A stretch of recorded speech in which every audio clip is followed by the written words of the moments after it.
In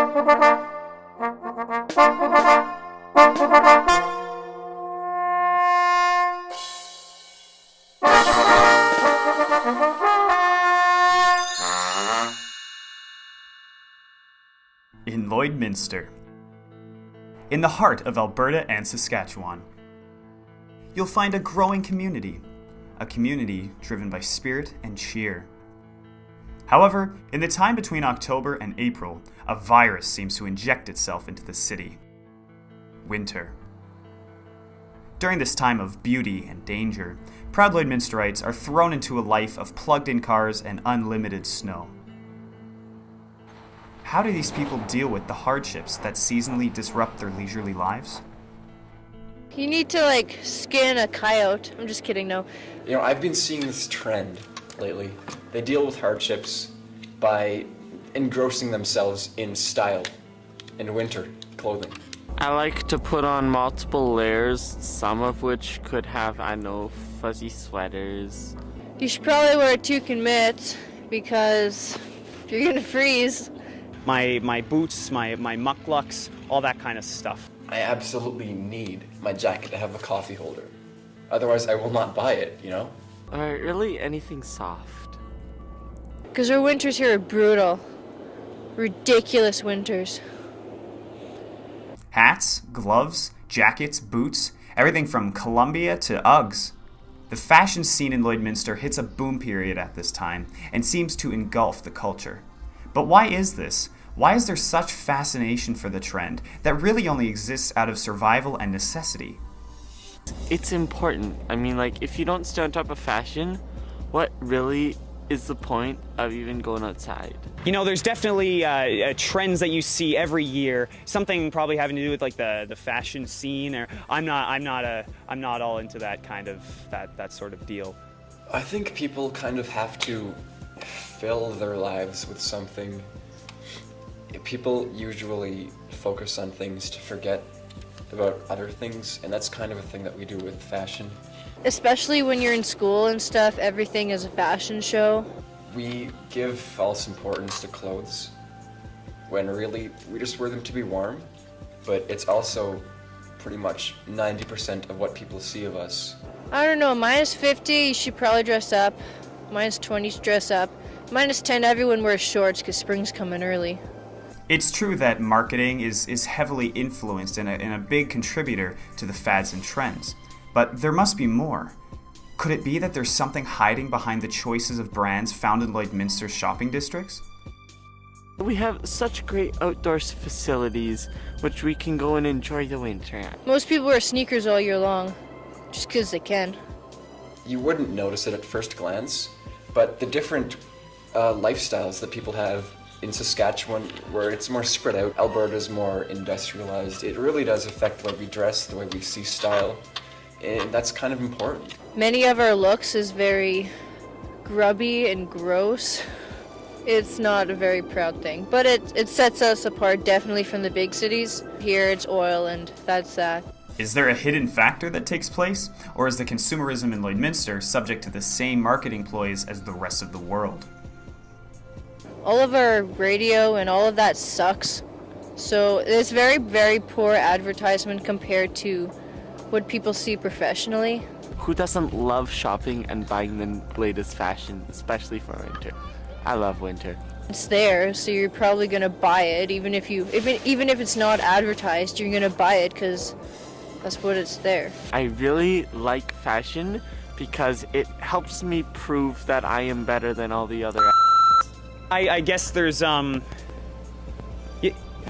what the hell is this, man? What are you even doing? You're making a documentary on what? It's bull crap. Dude, you, the audience, are you even remotely interested in this? Dude. What? We're outside talking about friggin' gloves and mucklucks and crap, and who gives a crap?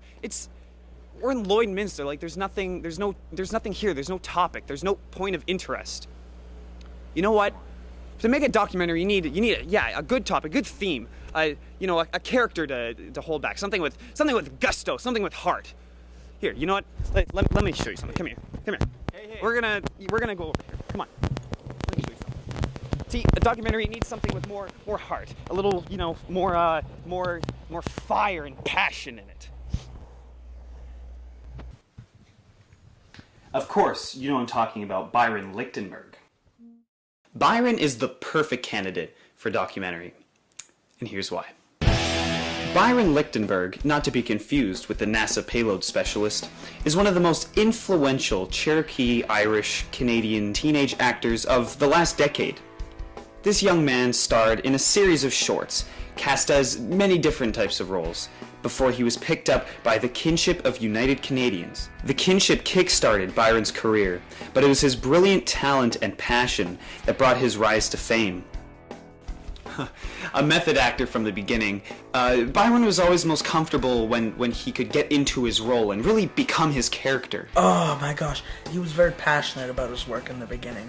He did a bunch of indie films, and he wasn't really well known back then, but he was still as passionate as he is today, actually. You know, I was a good friend of his. Like back when we were little kids, like we also used to hang out around the park, like be in the sandbox and stuff like that, and get in a lot of fights, I guess, because he's quite violent. Every film that he's in, he surpasses the previous one. He's so believable. Man has revolutionized the industry. Like, his method acting skill is unrivaled. I'd say he's the best in the world, easy. Oh, he's a hardcore man. He would consume himself in the role and really put his full effort into it. He was hired to play an Australian outback hunter. He actually went out into the Australian wilderness for 3 months. And you know what? He came back with a spider the size of a dish plate in his mouth. And he said, "You want a bite?" And I ate that spider. And it was delicious. He's a great cook. He even changed his accent in his language, his first language. He learned a whole nother language, and that's the only language he'd speak. His family had to learn the language too. He just snuck into a school, started teaching without anything, but was perfect. Like he didn't know what he was doing, anything. He looked at the notes that the teacher was on it, and it was executed perfectly. The teacher was actually tied up in another room because he had to somehow get into the room and teach. One time, they asked him to voice a penguin on a cartoon show, and he spent a week in the Yukon, living as a penguin, in nothing but his underwear, and he had to get some medical attention after that, but he really honed in on those skills to really feel the frigid temperatures within his soul. With nothing but in his boxers, just to get into character. The man's devoted, if anything. You can tell that it was Byron's performance in that really stuck a pin into history. When I had first met him, he was a very humble man. He was very humble. I mean, he's just calm and collected, and just he'd take his praise and just say thank you, and he wouldn't boast or anything. The thing is, he would get himself into a lot of trouble. He was preparing for this criminal role, in which he plays a character that never gets caught by the police. So yeah, to get into character, he went in and he gangsta robbed a Starbucks. Of course, he was acting. Ironically enough, the cops, immediately caught him, and he went to jail. Like no one was helping him. Like no one was approaching him because he would have gone in his way. The film Kinship for United Canadians actually fought in court against the Canadian police for them to release Byron. The case lasted 3 days. And inevitably, the Kinship won, and Byron was released with no further charges. Unfortunately, no documentation exists of this infamous trial, but there is one image of a very victorious Byron leaving the courthouse with a rake. With a rake. He is working, but people are just picture him, because he's not with the crew or anything, no film crew, and there's no cameras around, so everyone just pictures him as a crazy fellow who just does whatever he wants. The role actually went to Justin Bieber, who never auditioned for the role. I thought that was unfair because Justin Bieber probably didn't do any preparation for the film at all. Yeah, I was ticked off. That was, he did all that work, and he didn't get anything, like, he didn't get the role he wanted. Oh, don't even get me started about that. Byron went to jail for this role, okay? And for a little tyke like Justin Bieber to get that role, I was about ready to choke someone. Now, it was around this time that Byron began to realize that there was something special inside him. So he came to me and asked if I would help him make a biography of his life that would continue on after it had caught up with him in the timeline. A sort of life documentary, and go on. And you know, he pitched it to the director, and the director loved it. Now I was thinking, oh, this is just a biography, that's easy. No, Byron is a genius. His life, from beginning to end, all played out by himself, in the flesh. I'd like to see it because what if he lives longer than me? Then I won't be able to see it anymore. Sometimes it's confusing work. Like the other day, I thought that we were filming a scene in which Byron gets mad at his director, but it turns out he was really mad at me. But that was perfect because that was a scene in the present section of the film. So it's like we're always creating something new, even when we're trying to recreate something old. He's an intriguing fellow, to an extent. Yeah, it's a great honor. It really is, and he's a pleasure to work with. He's a good actor. He's a good person. Another reason Byron is just so inspiring to. Hey, are you anybody? Can somebody get? Oh, somebody! Am I coming in? God, he's rude. Right there, perfect. All right. I intercepted the signal of the documentary you were watching to reveal an alarming Like I was truth. saying, winter clothes at this time have You no. shut up! Sorry. Like I was saying, there's an aspect to the films and documentaries that we watch that we aren't taught in school. You see, all documentaries are controlled by the government.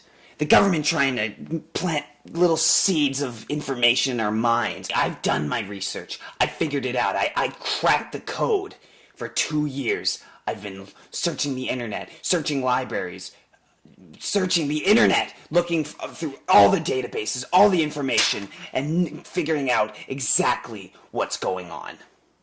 Modern day documentaries aren't just some self-righteous productions that just try to throw out a message. No.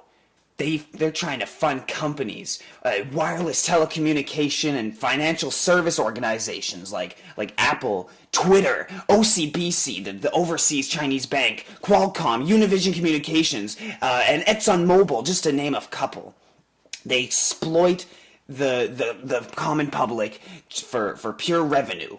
The intimate use of portable camera and sound equipment allows an intimate relationship between the subject and the consumer. They're very personal, a fact which takes advantage of our attraction to familiarity and comfort. They draw us in and force us to accept their products or ideals. När de kom till Stjärnvik, nej, ja, det var väl 90, början på 90 tror jag. Ja, 1890. Då var stugan liten, en liten enplans, så de byggde på den, det första de gjorde så de fick. However, they're not doing it for money or power, it's for survival. It all started in 2012 when I found a WikiLeaks post on the very topic of documentaries, saying that all the North American documentaries produced had something to do with the cyber terrorist attacks in the last 200 years.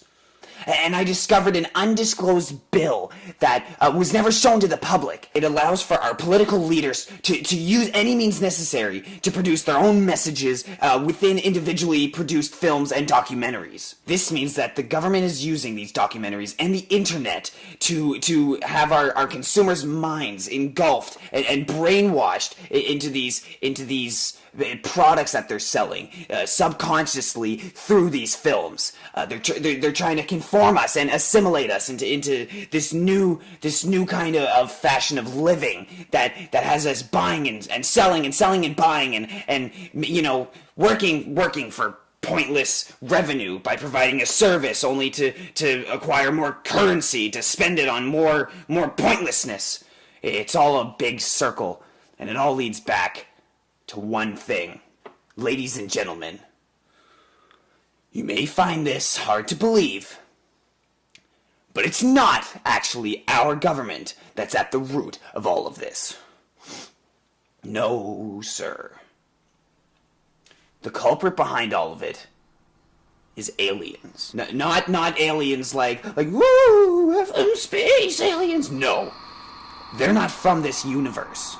Those kinds of aliens. These aliens come from a different plane of matter where they rule everything. When they come to our universe, they can control everything. And they've come to us now. But I've said too much already. The next step is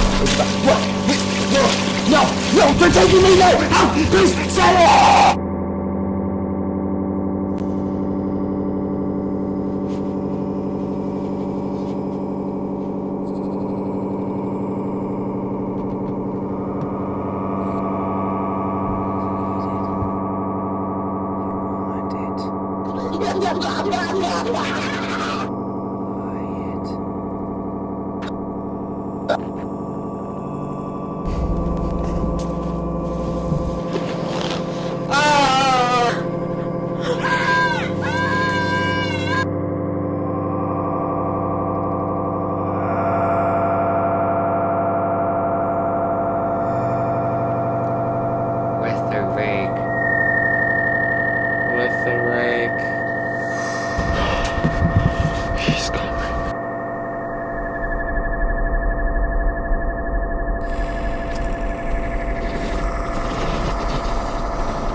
Listen to the document.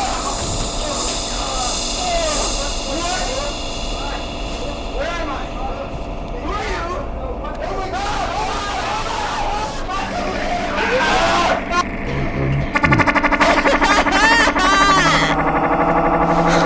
Byron's dead.